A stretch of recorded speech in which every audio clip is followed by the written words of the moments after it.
อ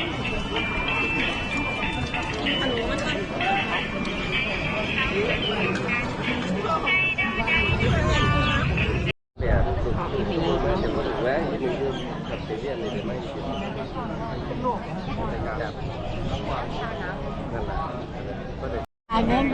เล่นน้ำน้ำไปแต่ยาทอดเด้อ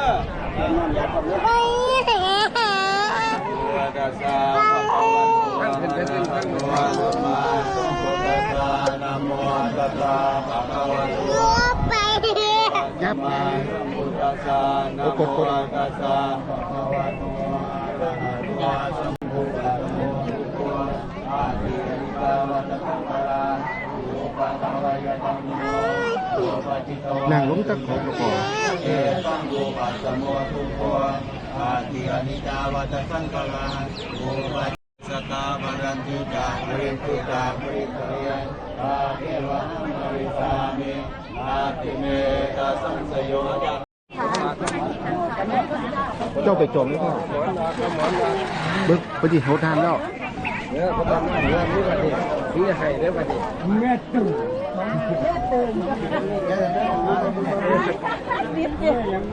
อาตอนเราเลยนะคะวันนี้ไปไล่หลวงพ่อเตียเส้นกระซ่าเอาไว้ละแต่เอาคุณไปกดเล่นไว้กดเล่น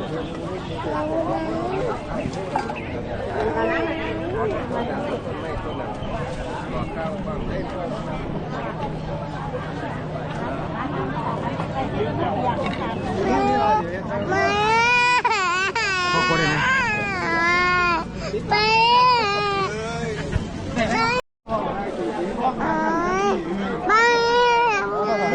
น้ำไม่หดน้ำเจ้าบ้านนี่เหนียวดีไงหดน้ำเจ้าบ้านนะนี่แจ็คล้อเปียกเลยเดี๋ยวเอา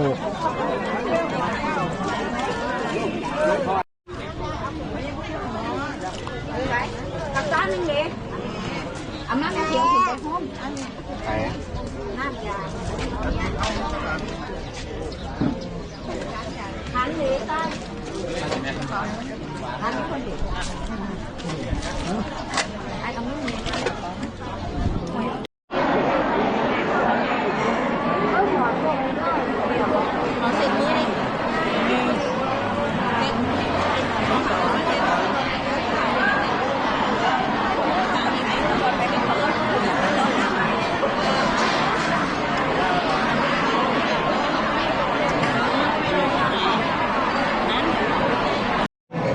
ถ้าคุณยกผ้าเขาโรเดอร์ว่าน้ำมันพร้อมกันแล้วไหม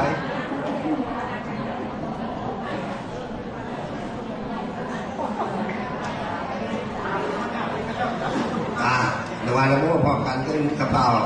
ภะคะวะโตอะระหะโตสัมมาสัมพุทธัสสะสุทธินัง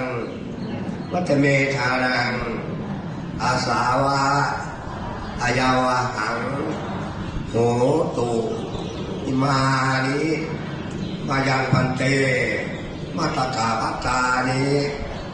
สัพปริวลานิภิกขุสังกัสสะโอโนทยามะสาโตโนพันเตตานิสัพปริวลานิปฏิคันหาตุอมหากันเจวะมาตาปีตูอาทินันจายาตกานังทีกลตัง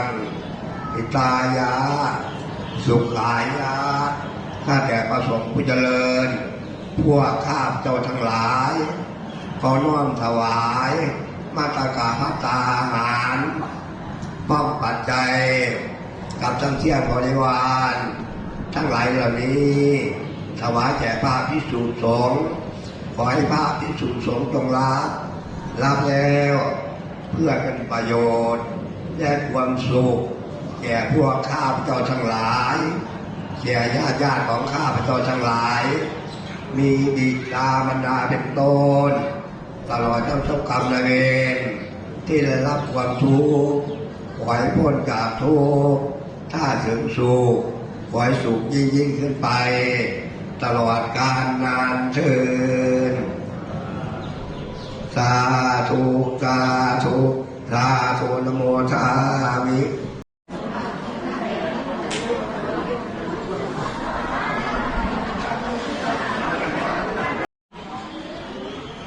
แฮววกุฎเมื่อวันที่1 เมษา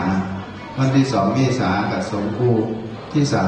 3กับเทศมหาชาติเทศมหาชาติเขาจะเอาแบบเสียงหรือเขาจะเอาแบบใบล่างกันว่าเอาเสียงกับคือเอาเสียงกันใบล่างคือใบล่างเทศเสียงแต่ว่าเอาเทศเสียงสิได้มนต์พระมารับด้วยการเทศเป็นกับน้ำมันเดี๋ยวของบ้านเฮาตัวเฮาลาเขาพอแล้วแต่นี่ก็คือส่วนจดคำบุญประจำปีส่วนในปีนี้อาทิตย์ที่27 เมษายนโมมาฟอนด้วยนี่ยกมือขึ้นขนาดมีผู้ใดเนี่ยแสดงว่ามีแต่ปันของผู้ย่างเลยเห็นเดียวว่าเห็นตาบอดฟังไว้ให้ดีๆฟังให้ชัดเจนไม่ได้ถามอีกเรื่องฟังที่ว่าให้ฟังวันที่27เสียวหลวงปู่ขึ้นฟังยาฟ้าว่าไปก่อนก็ได้ติดเท่าเท่าเมื่อออกพรรษาเขาทำพิธีบวงสรวงหลวงปู่เป็นบ่ขอขมาบ่เมื่อออกพรรษาวันปีที่ผ่านมาไงสวดพุทธาภิเษกพร้อมไหมเชื่อได้เพราะจังหวะสุดท้ายท่าสุดท้ายไหว3 เพลงนั่นแหละเพลงสุดท้ายเมื่อเอาหลวงปู่ขึ้นเอาวะถ้าว่าใส่เคียงแหงเด้อพอได้ใส่กองนั่นละจังหวะสุดท้ายชื่อได้บ่ก็ขอจากพี่น้องในงานบุญประจำปีประเภทนี้ทรงนำหลวงปู่ถึงเป็นมหาพระคุณมากซึ่งในเรื่องแรกขอบอกเริ่มนี่หรือมันทั้ง3 บานเด้อผู้ซอยวันกล้วยอยู่ว่าตั้งดีๆวันก่อนของที่บวงสรวงหลวงปู่เหลืออยู่ในโบสถ์แบ่งออกเป็น3 ส่วนคือส่วนที่1มันขอบส่วนที่2มันกล้วยส่วนที่3เป็นวันของคุณย่าก็จะเอาไปแข่งขันกันเองก็ที่ว่าเอาดับป้อนมันยะถาวริวหาปุราปริปุเรนติสาคารังเอวะมิโตทินังเปตานังอุกปปติเยชิตังบาจิตังตุมหังคิปะเมวะสเมชะตุสเพปะเรตุสังกปะยันโทวรณสวยถามิโยติระสุยะสัพเพติโยเมวัตตันตุสัมปะโรโควินาศตุมาเตโมวันตรายโยสุขิเออายุโกภวะติวัตโนวังตวังวิทิโยโหหิตยันสุชยัมมังกะเรอปราจิตปัลลังสีเสปะทาวิโภคะเลอภิเสเกสาปะหัวทานังอาคาปันปะโมตปิตุนากาตังมังปะเตเตเตปะดาคินาปะดังนิกาตวานละมันตาเทวตาคิเมสาเพบัวตาปราปาตาปะเจกานันอรหันตานันกะเตเกนาราคัมพันนามิสาปาโสจองไว้ก็ไปให้เขาด้วยคิดซื้อไปทานเขาที่ยุบ